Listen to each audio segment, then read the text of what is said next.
दोस्तों नमस्कार। आशा करता हूँ आप सभी खुश होंगे। तो आज की कहानी शुरू करने से पहले जो भी चैनल पर पहली बार आए हैं या जिसने भी अभी तक चैनल को सब्सक्राइब नहीं किया तो जल्दी से जाकर चैनल को सब्सक्राइब करें और घंटी का बटन दबाकर ऑल का आइकन जरूर प्रेस करें ताकि हमारी कहानियों की नोटिफिकेशन आप तक सबसे पहले पहुँचती रहे और आप हमारी कहानियों का आनंद उठाते रहें।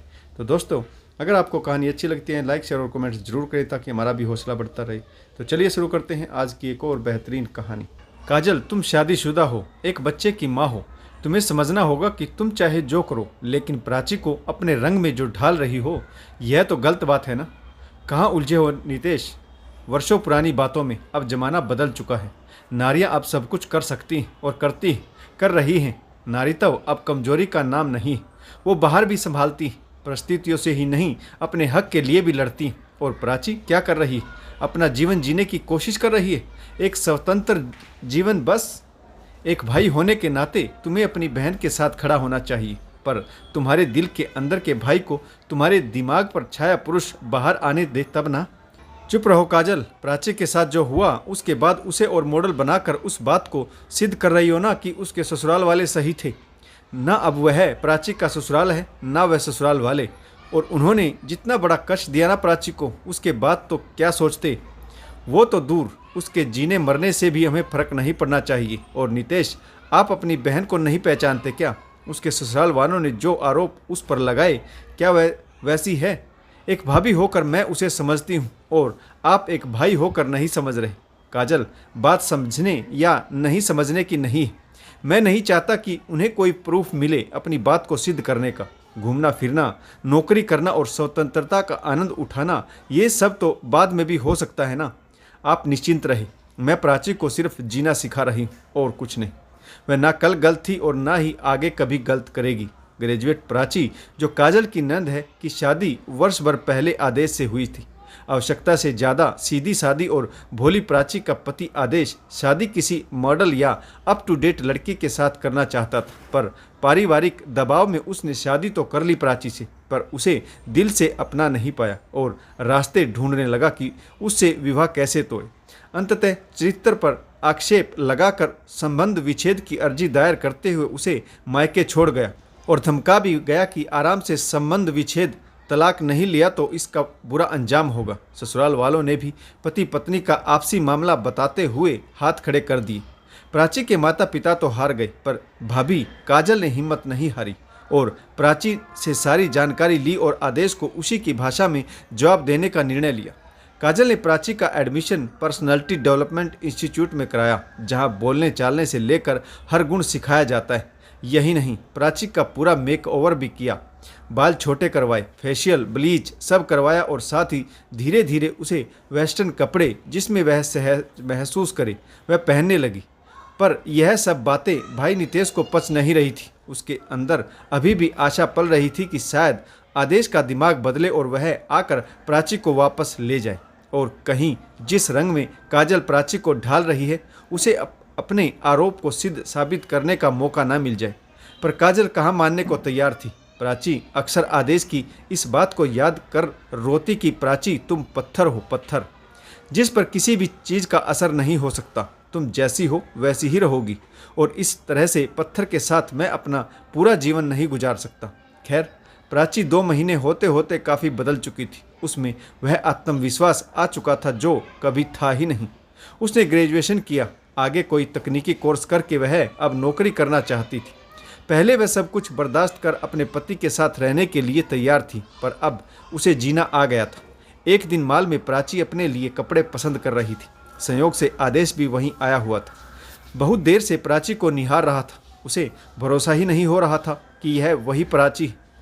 कंधे तक के करीने से कटे बाल, जीन्स, छोटा कुर्ता, हाई हील की सैंडल और एकदम तरीके से बातचीत कर रही। प्राची, तुम कैसी हो? बिल्कुल ठीक हूँ, चलो ना कॉफ़ी शॉप में बैठकर बात करते हैं। मन में कुछ सोचते हुए प्राची ने सहमति दे दी। बहुत देर तक तो आदेश सोचता रह गया कि क्या बोले क्या नहीं। फिर बोला, हक तो नहीं है मुझे, पर क्या हम सब भूल कर आगे बढ़ सकते हैं? मैं अपनी गलती पर बहुत शर्मिंदा हूँ प्राची। मेरे मेकओवर ने तुम्हें शर्मिंदा होने पर मजबूर कर दिया आदेश। मैं तो तन मन से एक आदर्श और समर्पित पत्नी बनने को तैयार थी। पर तुम अपने प्यार से भी मुझे बदल सकते थे। पर नारी तो पैर की जूती होती है, फिट आई तो ठीक, नहीं फिट आई तो बदल लो। पुरुष के लिए तो हमेशा मार्केट में बेटर ऑप्शन अवेलेबल है ना। मेरा वह स्वभाव पसंद नहीं था तुम्हें, तो मुझ में बदलाव करने की बजाय तुमने मुझे ही बदल देना अच्छा समझा। क्या यह ठीक था? नहीं ना। मैं प्राची का आत्मविश्वास और बोलने का ढंग देखकर हैरान था। आदेश किन कर्तव्य विमूढ़ था। खैर चलो कोई बात नहीं, पर मैं तुम्हारा भी थैंक्स कहूँगी कि तुमने मुझे अपने उस रूप से मिलवाया जो मेरे अंदर था। मैं स्वयं उसे कभी नहीं मिल पाती। तो अब क्या सोचा है तुमने? तुम तो समझदार हो, माफ़ कर दो ना मुझे, और एक मौका और देते हैं अपने जीवन को। ठीक है, मौका दे सकती हूँ आदेश। उसके लिए तुम्हें 2 वर्ष प्रतीक्षा करनी होगी। मैंने अपनी पढ़ाई शुरू कर रखी है। अगले 2 वर्ष मैं अगर जीवन में सफल हो पाई तो आगे निकल जाऊंगी, और अगर असफलता मिली तो तुम्हारे पास लौट आऊंगी। बोलो, शर्त मंजूर है? यह कैसी शर्त है प्राची? मैं 2 वर्ष प्रतीक्षा करने को तैयार हूँ, बल्कि तुम कैरियर बनाना चाहती हो तो साथ रखकर मैं तुम्हारा सपोर्ट करने को भी तैयार हूँ। पर यह क्या बात हुई कि सफल हुई तो आगे बढ़ जाओगी, असफल हुई तो मेरे पास लौट आओगी? क्यों, तुम भी ना? मतलब तुम्हें हमेशा बेस्ट चाहिए, मेरी सफलता ही चाहिए, मेरा अच्छा रूप ही चाहिए, मेरा अप टू डेट वर्जन ही चाहिए। तो बुरा कौन झेलेगा आदेश? सिर्फ शादी एक 2 तरफा समझौता है, सिर्फ स्त्री को निभाते जाने का आदेश नहीं। देखो मैं अब आगे बढ़ चुकी हूँ, बेहतर है तुम भी अपनी तरह की कोई लड़की ढूंढ लो और आगे बढ़ो। यह कहकर प्राची उठ खड़ी हुई और अपना पर्स उठा लिया। एक बार और सोच लो प्राची। सोच रही हूँ आदेश, पर अब केवल अपने बारे में। और हाँ, अब मुझे कहीं देखो तो मेरे समीप आने की या बात करने की कोशिश नहीं करना। और मैं संबंध विच्छेद के पेपर तुम्हें 2-3 दिन में हस्ताक्षर करके भेजने ही वाली थी। एक बात और, एक सलाह दूंगी कि जाते जाते लड़की को कभी अंडर एस्टिमेट मत करना। वह कभी भी कुछ भी कर सकती। प्यार दोगे, खुशी दोगे तो बदले में वही पाओगे। पत्थर कहते थे ना तुम मुझे, सच कहते थे। पर जान लो, पत्थर यूं तो पत्थर ही रहता है। लोग आते हैं, रौंद कर निकल जाते हैं, पर उसी पत्थर को तराश कर खूबसूरत प्रतिमा भी बनती है, और उसी पत्थर में चिंगारी भी होती है जो संघर्ष में बाहर आ जाती है। यह कहकर लौट रही प्राची मन ही मन अपनी भाभी को धन्यवाद करती जा रही थी, जिन्होंने न केवल उसे प्रेरणा देकर उसके अंदर के पत्थर को तराश कर नई पहचान की ओर बढ़ाया, बल्कि अंदर चिंगारी होने का भी एहसास दिलाया। वरना वह तो अपने पत्थर अस्तित्व को स्वीकार कर चुकी थी।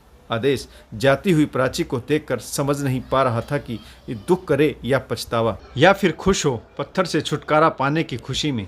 दोस्तों, आपको यह कहानी कैसी लगी कमेंट्स करके जरूर बताइएगा। इस कहानी में किस पात्र की भूमिका अच्छी रही और इस कहानी से आपको क्या सीख मिली, कमेंट्स करके जरूर बताइएगा। आशा करता हूँ कहानी आपको जरूर पसंद आई होगी।